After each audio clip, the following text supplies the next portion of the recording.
오늘은 신명기 1장 9절로 18절 말씀을 중심으로 해서 재판은 하나님께 속한 것이다, 이런 제목으로 말씀을 나누겠습니다. 이 신명기 1장부터 4장까지는 모세가 세 편의 설교 가운데 한 첫 번째 설교입니다. 광야 40년을 회고하는 그런 내용이고, 고대 언약 문서의 구조로 보게 되면 역사적인 서원, 거기에 해당되는 부분입니다. 오늘 우리가 읽은 신명기 1장 9절로 18절 말씀은 출애굽기 18장 말씀을 모세가 회고하는 것입니다. 출애굽기 18장에서 이스라엘의 출애굽 소식을 들은 모세의 장인, 그리고 미디안의 제사장인 이드로가 찾아오게 된 것입니다. 그러니까 출애굽을 해서 홍해를 건너고 마라를 지나고 수르 광야를 거쳐 마라, 엘림, 신광야, 그리고 르비딤에 와서 반석을 쳐서 물을 먹고 아말렉과 전쟁을 하고 이렇게 됐는데, 르비딤에 있을 때에 모세의 장인 이름은 이드로예요. 이드로가 찾아옵니다. 누구를 데리고 찾아왔냐면 모세의 부인이 있죠. 모세의 부인의 이름은 십보라입니다. 이드로의 딸이죠. 십보라. 그리고 모세에게 아들이 둘이 있어요. 광야에서 양을 칠 때에 두 아들을 낳았는데, 맏아들의 이름은 기르솜이고 둘째 아들의 이름은 엘리에셀입니다. 기르솜이라는 말은 나그네가 되었다 하는 얘기고, 소우저너, 영어로 소우저너이고, 엘리에셀이란 말은 나의 하나님, 나의 하나님이 에셀, 도움이시다, My God is help, 그런 뜻입니다. 그러니까 모세가 아들을 둘을 낳아가지고 내가 이 광야에서 나그네가 되었지만 하나님이 나의 도움이 되셨다, 이런 의미로 아들 둘의 이름을 그렇게 지은 것입니다. 그러니까 모세는 하나님의 부르심을 받아가지고 이제 출애굽의 대역사를 이루는데, 자기 처자식 다 데리고 그 일을 할 수가 없으니까 처자식을 장인한테 맡겨둔 거예요. 장인 이드로. 근데 장인도 뭐 이제 모세의 자식이고 모세의 아내인데 자기가 계속 데리고 있을 수 없으니까 르비딤에 있을 때에 장인이 이제 모세의 아내와 두 아들을 데리고 온 것입니다. 그래서 장인이 가만히 보니까 모세가 굉장히 바쁘고 하루 종일 일을 하는데, 무슨 일을 하냐면 재판 일을 하는 겁니다. 하루 종일. 저는 이 말씀을 보고 깜짝 놀랐어요. 이스라엘 백성들은 아니 애굽에서 나온 지 얼마나 됐다고 이렇게 하루 종일 송사할 일이 많은가? 모세가 하루 종일 재판을 합니다. 근데 모세는 앉아서 재판을 하고 백성들은 서서 재판을 받고 온종일 그렇게 하는 것입니다. 그러니까 장인이 볼 때에 이 모세 하는 일이 좀 지혜롭지 못하다, 이렇게 본 거예요. 그래서 모세에게 말을 합니다. 자네가 그렇게 하면 자네도 피곤하고 백성들도 다 피곤하고 지치고 그렇게 되니까 자네 혼자 재판을 다 하지 말고 백성들 가운데 지혜로운 사람, 진실무망하고 재덕이 겸비한 사람을 뽑아가지고 1000부장으로 세우고 100부장으로 세우고 50부장 세우고 10부장 세우고 이렇게 해가지고 그 사람들로 하여금 작은 문제들은 다 재판을 하게 하고 큰 문제만 자네가 재판을 해라. 그러니까 이 미디안의 제사장인 이드로는 오랜 동안 광야에서 제사장을 하면서 지혜가 많은 사람인 것이죠. 그러니까 하나님이 이 이드로의 제안을 좋게 보시고 모세에게 그것을 허락을 하신 것입니다. 해서 오늘 신명기 1장 9절로부터 18절에서 모세가 그때의 일을 회상을 하는 것입니다.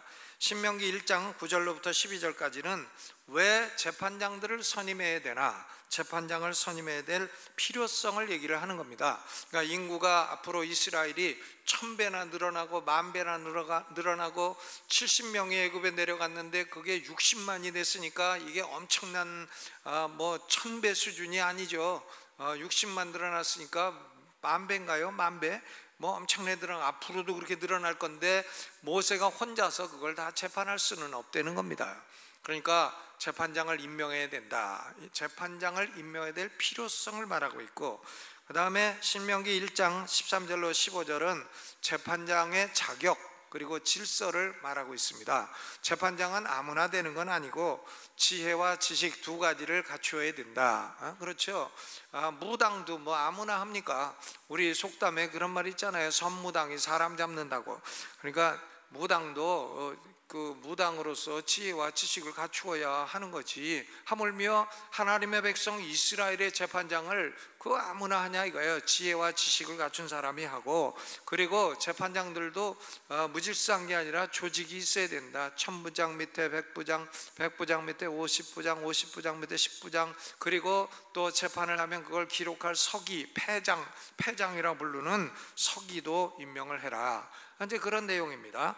그 다음에 신명기 1장 16절로 18절은 이 재판장의 책임, 재판장의 의무, 그것을 설명합니다. 오늘은 신명기 1장 16절로 18절 이 재판장의 책임과 의무를 살펴보면서 은혜를 나누고자 합니다. 먼저 재판장들에게는 4가지 의무가 있다 그랬어요. 4가지 의무. 이 재판장이란 말은 히브리어 단어로 샤파트라고 합니다. 샤파트인데 오늘날 우리 대한민국처럼 사법부의 판사만을 의미하지는 않습니다. 왜냐하면 이분들은 법을 만들기도 하고 법을 재판하기도 하고 법을 집행하기도 하고 하기 때문에 입법, 행정, 사법 이 3가지를 다 가지고 있는 그런 이스라엘의 지도자를 가리키는 말씀인 것입니다. 그 가운데서 그 이스라엘의 지도자들 이 샤파트의 업무 가운데서 백성을 재판하는 일이 대단히 중요한 일 가운데 하나라는 말씀인 것입니다. 그런데 재판장들은 백성들 가운데 송사가 있을 때에 4가지 책임이 있다 그랬어요. 첫째로는 재판장은 쌍방의 말을 잘 들어라 그랬습니다. 쌍방의 주장을 잘 들어라. 한편의 주장만 듣고 편견을 갖지 말아라 그랬습니다. 잠언 18장 17절에도 송사의 원고의 말이 바른 것 같으나 그 피고가 와서 밝히느니라 그랬어요. 송사할 때 원고가 송사를 하지만 원고 말만 듣고 재판하는 판사는 없습니다. 피고가 와서 말하면은 원고의 말이 잘못된 게 있구나 하는 것을 알게 되는 것이죠. 그러니까 시어머니하고 며느리하고 싸울 때에도 시어머니 말만 들으면 며느리가 나쁘고 며느리 말만 들으면 시어머니가 나빠요. 그러니까 양방을 다 들어봐야 쌍방의 의견을 청취해야 된다. 이제 그런 말씀인 것입니다. 쌍방의 의견을 잘 들어라. 그러면 쌍방 의견 안 들으면 어떻게 되나? 잠언 18장 13절을 보게 되면 사연을 듣기 전에 대답하는 자는 미련하여 욕을 당하느니라. 한쪽 말만 듣고 재판하고 판단하는 사람은 미련한 사람이고 그런 사람은 욕을 당하게 된다. 미련하여 욕을 당하게 된다. 그러니까 어떤 문제든지 쌍방의 말을 들어야 된다. 이게 이제 첫째 책임입니다. 두 번째로는 쌍방 간에 공정하게 판결을 내려야 된다. 동일한 잣대를 가지고 다른 잣대를 가지고 대지 말고 원고 피고에게 동일한 잣대를 가지고 재야 된다. 그런 얘기인 것입니다. 신명기 16장 18절에도 내 하나님 여호와께서 내게 주시는 각성에서 내 지파를 따라 재판장과 유사를 둘 것이요 그들은 공의로 재판할 것이니라 그랬어요. 공의로 재판을 하고, 공의라는 것은 뭐냐면 히브리어로 체데크라고 합니다. 체데크인데 이것은 똑바른 자라는 뜻이에요. 자가 똑바라야 재면은 어디가 삐뚤삐뚤한지 알죠. 그러니까 원고에게도 똑바른 자, 피고에게도 똑바른 자, 쌍방에게 똑바른 자를 가지고 재라, 그런 얘기입니다. 각각 이중의 자를 가지고 이 사람에게는 이 자재고 저 사람에게는 저 자재고 이중 척도를 가지고 재판하지 마라 하는 얘기인 것입니다. 하나님이 이스라엘의 재판장에게 주신 똑바른 척도는 율법이에요. 십계명과 율법인 것입니다. 그 하나님이 주신 법을 가지고 쌍방을 똑바르게 재라, 똑바르게 재판을 해라, 그런 얘기인 것이죠. 공정하게 판결을 해라. 우리가요, 이 어떤 사람의 행하는 행동을 가만 봐도 그 사람 행동을 그냥 밖으로만 봐서는 잘 이해할 수 없어요. 예를 들면 이런 일이 있습니다. 이 전철 안에서 어린애가 막 뛰어놀고 왔다 갔다 소리 지르고 막 뛰어놀아요. 막 소리 지르고, 그러니까 딴 사람이 아이고 저런 애는 어째 저런 애가 전철을 다 타가지고 저렇게 예절도 없이 막 저렇게 시끄럽게 떠들고 다니나, 저런 애 못된 애가 다 있나. 그러니까 그 옆에 있던 자기 아버지가 말하잖아요. 오늘은 제발 좀 봐주세요. 제 엄마 오늘 죽어갖고 지금 장례식 치르고 오는 길이니까 아이가 지금 쇼크를 받아갖고 저럽니다. 그렇죠. 그것은 그 아이의 입장이 되면 이해할 수 있는 문제인데 모르면은 오해할 수도 있는 그런 문제인 것입니다. 그러니까 쌍방을 잘 듣고 공의로 판결을 해야 된다. 그렇죠? 척도도 자를 대도 잣대를 대도 똑같은 걸 재야지. 우리말로 그런 거 있지 않습니까? 사자성어인데 내로남불, 아시나요? 내가 하면 로맨스, 남이 하면 불륜이라 줄여갖고 내로남불. 같이 똑같이 바람 폈는데 내가 하는 것은 나는 이게 로맨스고 남이 하면 불륜이고, 그것은 척도가 다른 것이고 그런 생각은 옳지 않다는 거죠. 재판장은 그렇게 해서는 안 된다는 얘기인 것입니다. 그 다음에 세 번째, 재판에는 외모를 보지 마라 그랬어요. 외모를 보지 마라. 타국인이든 본국인이든 재판에서는 차별을 두지 말라는 겁니다. 또 귀천을 일반으로 들으라 그랬어요. 귀한 사람에게 유리한 판결을 하고 천한 사람에게 불리한 판결을 하고 그렇게 하지 말라는 겁니다. 편파성이나 편애성을 가지고 재판하지 말라는 거죠. partiality 혹은 favoritism, 편파성, 편애성 가지고 자기가 볼 때에 그 마음이 끌리는 사람에게 잘해주고 아닌 사람 못하고 그러지 말라는 거예요.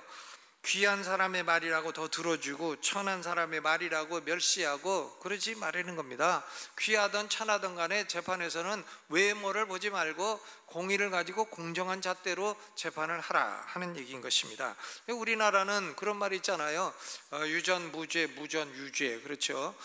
돈이 없는 사람은 국선 변호사 쓰면 준비를 잘 안 해갖고 와서 패소하고, 돈 있는 사람은 무슨 센 변호사 써가지고서는 잘못한 게 뻔한데도 승소하고, 이제 이런 게 유전 무죄, 무전 유죄 아닙니까? 뭐냐면 바로 판사가 사람의 외모를 봐준다 하는 얘기인 것입니다. 그렇게 하지 말라는 것입니다.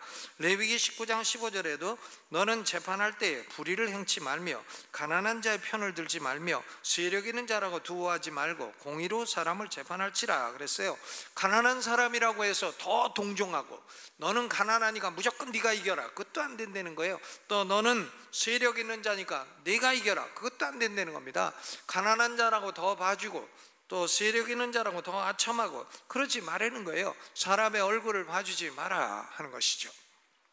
그게 세 번째 책임입니다. 네 번째 책임은 재판에서 사람의 낯을 두려워하지 마라. 누가 협박을 하든지 공갈을 치든지 겁먹지 말고 오직 공의로 재판을 하라 그랬습니다. 제 친구 가운데 국회의원 나가지고 정치하는 사람이 있어요. 그 사람이 검사였습니다. 근데 왜 너는 그 검사하다가 정치가가 됐나 하니까, 검사할 때 자기 집으로 회칼이 많이 왔대네. 회칼 아시죠? 회치는 칼. 그러니까 뭐냐 하면은 너 우리한테 불리한 송사하고 재판하면 회칼로 너를 친다, 이런 협박이죠. 그러니까 자기가 그런 걸 몇 개 받고 나니까 정신이 번쩍 나서 아이고 이거 국회의원이라도 해서 힘이라도 얻어야 되겠다 해가지고 나왔다는 얘기를 이제 들은 적이 있습니다. 그러니까 재판하는 사람은 그런 협박도 많이 오는 거예요. 회칼도 여러 개 받고 이제 그렇게 되는데, 그런 공갈 협박을 받는다고 재판을 제대로 안 하고 해서는 안 된다는 얘기인 것입니다. 여러분, 그러면 이스라엘의 재판장은 왜 그렇게 해야 되나요? 왜 그렇게 해야 됩니까? 재판장이 자기가 뭐 주고 싶은 대로 주고 말고 싶은 대로 하고 마음대로 하지, 왜 이렇게 꼭 외모를 취하지 말고 두려워하지 말고 공정하게 재판을 해야 되고 쌍방의 말을 들어야 됩니까? 왜 그래야 됩니까? 판사가 자기 멋대로 하면 안 되는 겁니까? 안 되는 거예요. 왜 안 되나? 그 이유가 17절 전반에 나와 있어요. 재판은 하나님께 속한 것이라. 재판은 누구에게 속한 것이라? 하나님께 속한 것이라. 레위기 25장 23절을 보면 토지는 내게 속한 것이라 그랬어요. 토지가 다 내 것이라. 그건 무슨 의미인가? 토지는, 땅은 하나님이 창조하셨고 하나님이 주인이시고 인간은 땅을 관리하는 관리인에 불과하니까 주인의 뜻에 맞게 땅을 관리해라, 이런 뜻이에요. 그러니까 재판은 하나님께 속하였다, 이런 말씀은 재판의 주인은 하나님이시고 인간 재판장은 주인의 뜻을 따라서 재판을 관리하는 관리인에 불과하다 하는 그런 뜻인 것입니다. 그러니까 인간 재판장이 주인 재판장이신 하나님의 뜻을 어긋나서 제멋대로 해서는 안 된다는 말씀이에요. 재판이 하나님께 속하였다.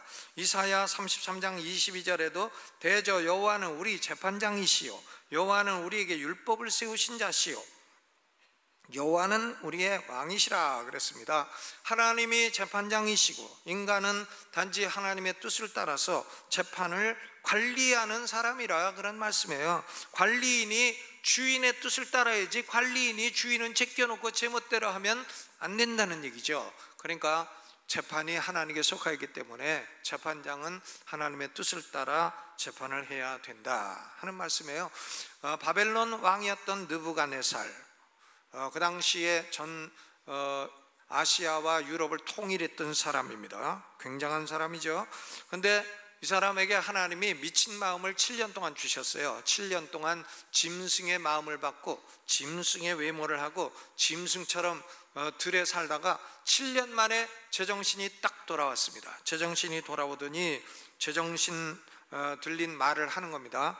다니엘 4장 37절에 그러므로 지금 나 느부갓네살이 하늘의 왕을 찬양하며 존경하노니 그의 일이 다 진실하고 그의 행하심이 의로우시도다. 무릇 교만하게 행하는 자를 그가 능히 낮추심이라. 내가 느부갓네살이 최종 재판장인 줄 알았는데 나보다 더 높은 재판장이 내가 교만하게 행하였더니 나를 짐승의 마음을 주고 짐승의 외모를 줘가지고 7년 동안 이렇게 7년 형벌을 내리셨도다. 그런데 그분의 판결은 의로우시도다. 제정신 든 소리를 딱 하는 겁니다. 사람이 제정신 들린 소리를 해야 되죠. 다니엘서 4장 35절에도 느부갓네살이 말을 합니다. 그는 자기 뜻대로 행하시나니 누가 그의 손을 금하든지 혹시 이르기를 네가 무엇을 하느냐 할 자가 없도다. 하나님 보고 그러면 씁니까? 그러지 마세요. 또 하나님이 도대체 무슨 일을 하십니까? 똑바로 하십니까? 이렇게 말할 수 있는 인간은 없다는 거예요. 하나님은 주권자이시고 하나님이 주인이시고 우리는 관리인 청지기에 불과한 것입니다. 이 목숨도요, 이거 내 것이 아니에요. 이게 내 것 같으면은 한 1000만 년 살죠. 근데 내 것이 아니니까 주인이 와라 하면 가는 거고 그런 거죠. 이게 목숨도 내 것 아닙니다. 시간도 내 것 아니고요, 돈도 내 것 아니에요. 다 관리인이에요. 우리는 청직이에요. 땅도 내 것입니까? 내 이름으로 등기했다고 내 것입니까? 죽으면 싹 바뀌어요. 그러니까 다 우리는 관리인에 불과한 것입니다. 관리인은 주인의 뜻대로 관리를 해야 된다 하는 말씀이에요. 그런데 여기 보면 모세가 중요한 말을 합니다. 17절 후반에 스스로 결단하기 어려운 일이거든 내게로 돌리라 내가 두루리라. 결단하기 어려운 일이거든 내게로 돌리라 내가 두루리라. 내게로 돌리라 내가 두루리라 그랬어요. 대단히 중요한 말씀입니다. 모세는 하급 재판장들에게 송사를 위임을 했습니다마는 전부 다 위임한 것은 아닙니다. 그들의 지혜와 지식으로 재판하기에 너무나 어려운 문제가 있으면 모세가 직접 송사를 듣고 재판하겠다는 말씀이에요. 왜냐하면 모세는 훈련이 잘 된 사람이에요. 모세는 40년 동안 애굽의 공주의 아들로 지낸 사람입니다. 그러니까 애굽의 모든 최고 학문을 다 공부한 사람이에요. 그러니까 사람이 공부를 하면 40살까지만 하면 박사학위 어지간한 거 다 받아요. 40살 돼도 박사학위 못 받으면 50살에 받거나 60살에 받았다고 또 영광스러운 일이긴 합니다만은 별로 뭐 큰 가치가 없어요. 왜? 60살에 박사학위 받아갖고 교수도 안 되고 뭣도 안 되고 큰 의미가 없습니다. 그런데 어지간하게 어려서부터 공부하면 40까지면은 다 학위도 받고 자기 분야의 최고에 올라갈 수가 있어요. 모세는 40년 애굽에서 공부를 했습니다. 최고 학문을 공부했어요. 그것만 공부한 게 아니라 40년 동안 미디안 광야에서 양치기 노릇을 하면서 모든 난관을 극복했습니다. 산전도 겪고 수전도 겪고 공중전도 겪고 해상전도 겪고 공중전도 겪겠죠. 양을 독수리가 와가지고 막 채가려고 하지 않습니까? 그럼 독수리하고도 싸우고 사자가 와서 채가려고 하면 사자하고도 싸우고 뭐 산전수전 다 겪어야 되죠. 그러니까 모세는 세상적인 지혜와 경험도 다 가졌을 뿐만이 아니라 또한 가시떨기 나무 가운데서 말씀하시는 하나님을 만나 하늘의 지혜와 지식, 하늘의 계시로 충만한 사람이었습니다. 그러니까 하급 재판장들이 해결하기에 어려운 문제들도 모세는 능히 해결할 수 있는 자격을 갖춘 사람이었다. 그런 말씀입니다. 그런데 모세는 단순히 한 인간 재판장으로만 봐야 되느냐? 그게 아니에요. 모세는요, 단순히 한 인간으로만 볼 수가 없어요. 왜 그러냐? 신명기 18장 15절에 네 하나님 여호와께서 너희 중 네 형제 중에서 나와 같은 선지자 하나를 너를 위하여 일으키시리니 너희는 그를 들을지어다 했는데, 사도행전 7장 37절에 스데반은 모세가 말한 나와 같은 선지자가 바로 예수 그리스도라고 증거했어요. 그러니까 모세는 단순히 인간 재판장이 아니라 앞으로 오실 예수 그리스도의 예표적인 인물이에요. 예수 그리스도의 예표적인 인물입니다. 그러니까 재판장들이 해결하기 어려운 문제를 모세에게 가져와라 하는 얘기는 성도들이 스스로 힘으로 해결할 수 없는 어려운 문제를 예수 그리스도에게 가져와라, 그런 말씀이에요. 놀라운 복음적인 초청인 것입니다. 예수 그리스도에게 가져와라. 그리하면 예수님이 들으시리라. 아멘. 그렇죠? 여러분, 우리 성도들도 개인적으로나 또 가정적으로나 국가적으로나 교회적으로나 스스로 해결하기 어려운 문제가 많습니다. 우리가 개인적으로 스스로 해결하기 어려운 문제 많죠. 마가복음 9장 22절에 보면 한 아버지가 아들을 두었는데 이 아들이 귀신 들렸어요. 귀신 들려가지고 벙어리가 되었습니다. 말도 못하는데, 말만 못하면 괜찮은데 물만 보면 뛰어들고 불만 보면 뛰어들어요. 자꾸 귀신 들려가지고 물불을 가리지 않고 뛰어들어요. 용감해서 그런 게 아니라 귀신 들려서 그런 거예요. 그러니까 아버지가 아들을 졸졸 따라다녀야 돼. 또 불에 뛰어들까봐, 물에 뛰어들까봐. 그러니까 아버지도 피곤하고 아들도 피곤하고, 아버지가 이 문제를 해결할 수가 없어. 예수님 제자들에게 가져와도 제자들도 해결을 못하네. 그러니까 예수님에게 온 거죠. 귀신이 저를 죽이려고 불과 물에 자주 던졌나이다. 그러나 무엇을 하실 수 있거든 우리를 불쌍히 여기사 도와주옵소서.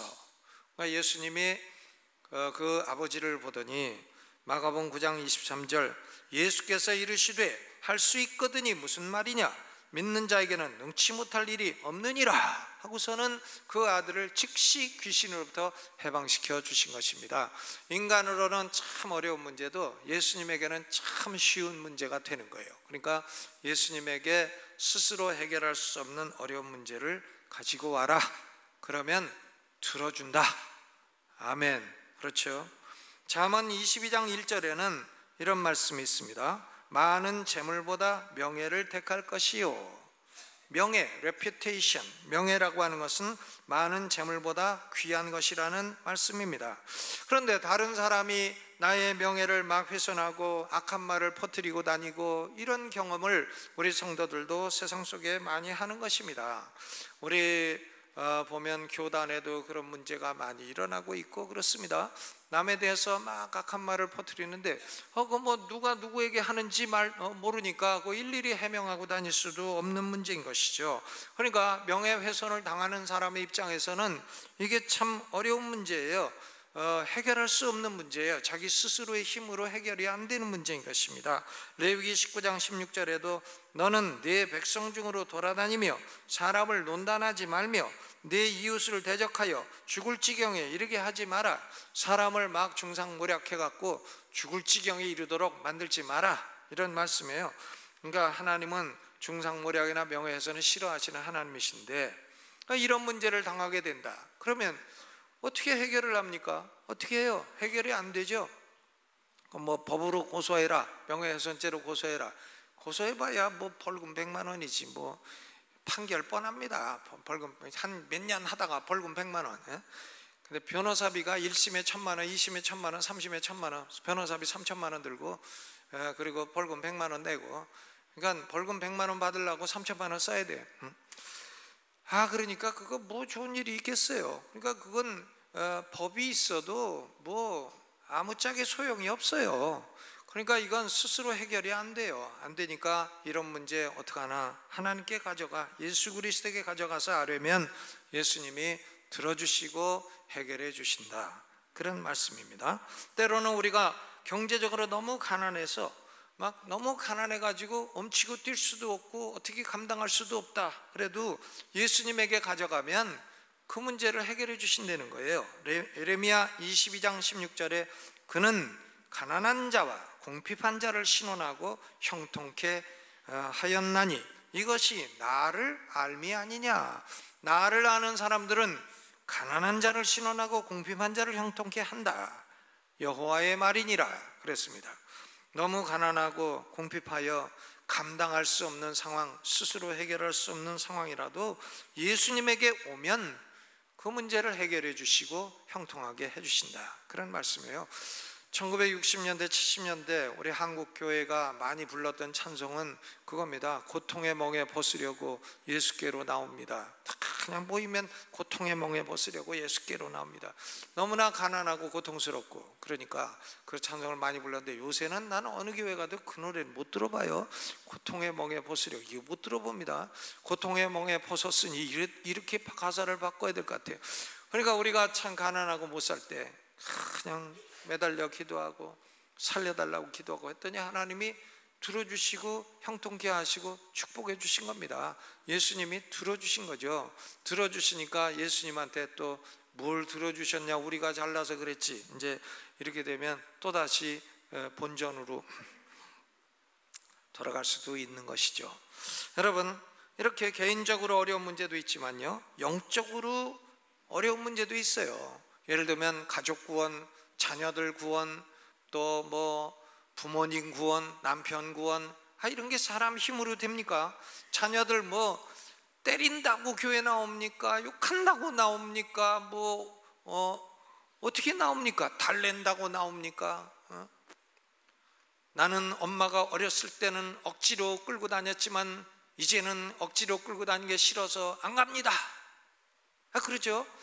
그러면 엄마가 어렸을 때 레스토랑 억지로 데리고 다닌 건 지금도 레스토랑 안 간다고 그래야 되는데 그건 따라다녀. 그건 따라다니고, 이제 교회는 억지로 다녀서 안 가고 레스토랑은 억지로가 아니고 괜찮고, 이제 아주 척도가 다른 척도를 갖고 있어요. 애들도요. 그렇죠? 영적으로 자식 구원 어렵고요, 남편 구원 어렵죠. 어떤 분은 남편 구두를 강대상 앞에 딱 갖다 놓고 이 구두가 먼저 나왔으니 구두 주인 따라 나오게 하여 주시옵소서, 이렇게 뭐 기도했다는 얘기도 있잖아요. 근데 참 어려운 얘기입니다. 영혼 구원 인간의 힘으로 안 됩니다. 마가복음 10장 25절로 26절에 약대가 바늘귀로 나가는 것이 부자가 하나님 나라에 들어가는 것보다 쉬우니라. 낙타가 바늘귀로 지나가는 것이 부자가 천국 가는 것보다 쉽다는 거예요. 그 제자들이 아이고, 그러면 도대체 누가 구원을 얻을 수 있습니까? 물어보죠.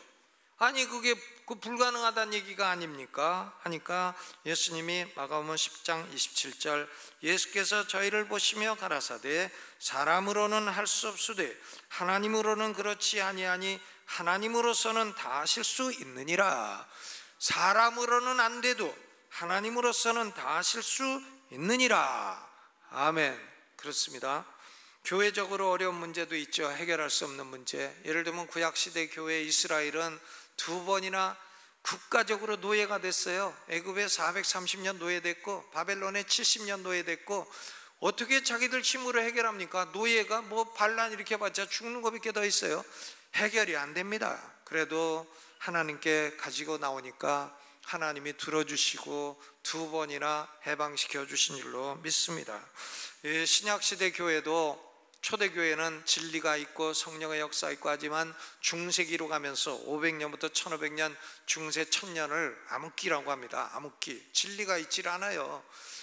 진리가 제대로 전파되지도 않고, 예배라는 게 그거죠.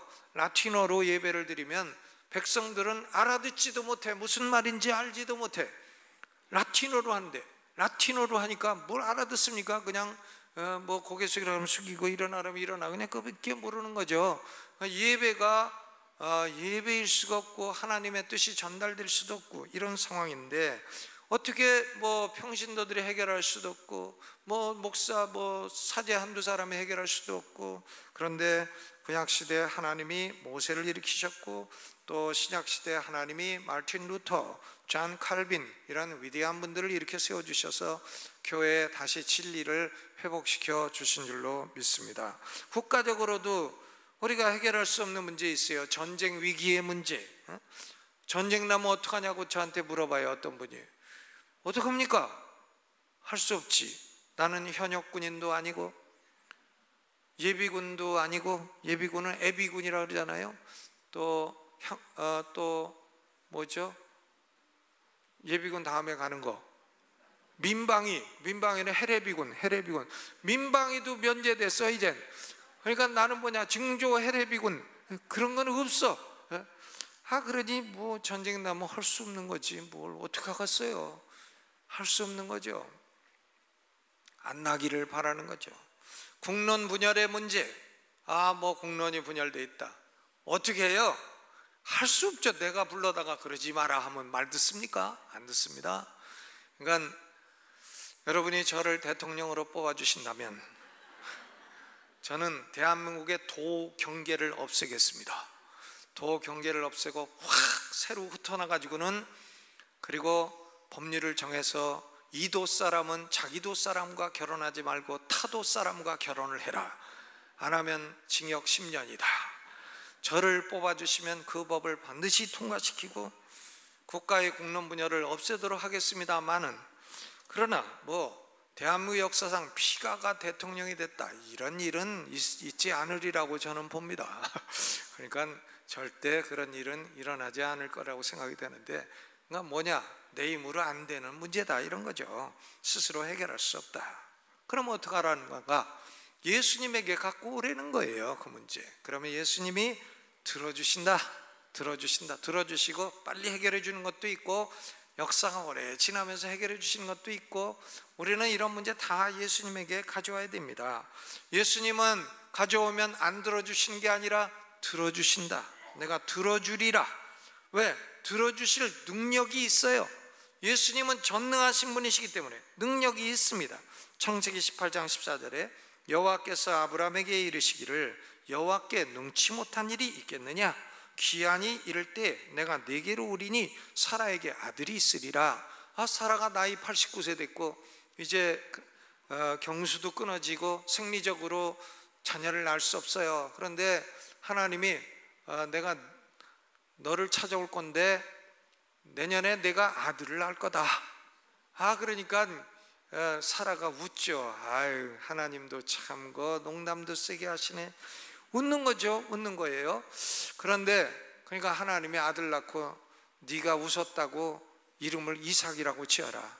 그가 웃었느니라 이렇게 지어라. 이렇게 된 거죠. 그런데 그 다음에 하나님이 능치 못함이 없고 사라에게 아들을 낳아주신 거예요. 하나님께 능치 못함이 없습니다. 예레미야 32장 17절에도 주 여호와여 주께는 큰 능과 드신 팔로 천지를 지으셨사오니 주에게는 능치 못한 일이 없으시니이다. 주에게 능치 못한 일이 있나요? 없습니다. 없죠. 열왕기하 19장에 히스기야 왕 때에 아수르 왕 사네리비와 랍사게 군대장관 랍사게 쳐들어와 가지고요 18만 5천 명 군대를 가지고 쳐들어왔어요. 그리고 편지를 써가지고 히스기야 왕한테 공갈 협박을 치고, 그러니까 히스기야 왕이 그 편지를 딱 놓고 하나님을 모독하는 글을 좀 보시고 하나님 우리가 힘이 없으니까 좀 건져주십시오 기도했더니 하나님이 이사야 선지자를 통해 말씀하셨어요. 열왕기하 19장 20절 아모스의 아들 이사야가 히스기야에게 기별하여 가로되 이스라엘 하나님 여호와의 말씀에 네가 아수르 왕 사네립 까닭에 내게 기도하는 것을 내가 들었노라. 내게 기도하는 것을 내가 들었노라. 여러분, 내게 기도하는 것을 내가 들었노라. 이 말씀 한마디면 우리는 어떤 문제도 다 해결되는 거예요. 아수르 군대 18만 5천 명을 하나님이 그날 천사를 보내가지고 다 서로 치고받고 죽이고 다 죽었어요. 하나도 안 남기고 18만 5천이 다 송장이 되었어요. 그리고 아수르 왕 사네리비는 자기 아들이 반역을 해가지고 자기 나라로 돌아갔다가 아들 둘이 쳐 죽이고 아버지를 죽이고 반역해서 왕이 되었습니다. 여러분, 우리 성도들에게는 전능하신 능력으로 우리의 문제를 해결해 주실 재판장이 계신 겁니다. 재판은 여호와께 속하였습니다. 우리의 재판장은 예수 그리스도이시죠. 그분이 우리를 위해서 대신 죽기까지 우리를 사랑해 주셨어요. 우리를 사랑해 주신 분이 우리의 재판장이 되시는데, 우리를 범죄를 재판한다 그런 게 아니라 우리의 문제를 들어주시고 해결해 주시는 그런 샤파트가 되신 줄로 믿습니다. 재판장. 그러니까 너무 어려운 문제가 있으시면 고민하지 마시고 우리의 대재판장이신 예수님에게 아뢰면 들어주시고 응답하시고 시간이 되면 다 해결해 주실 줄로 믿으시기를 주님의 이름으로 축원합니다. 이번 명절에 이런 해결해 주시는 은혜가 있기를 주의 이름으로 축원합니다.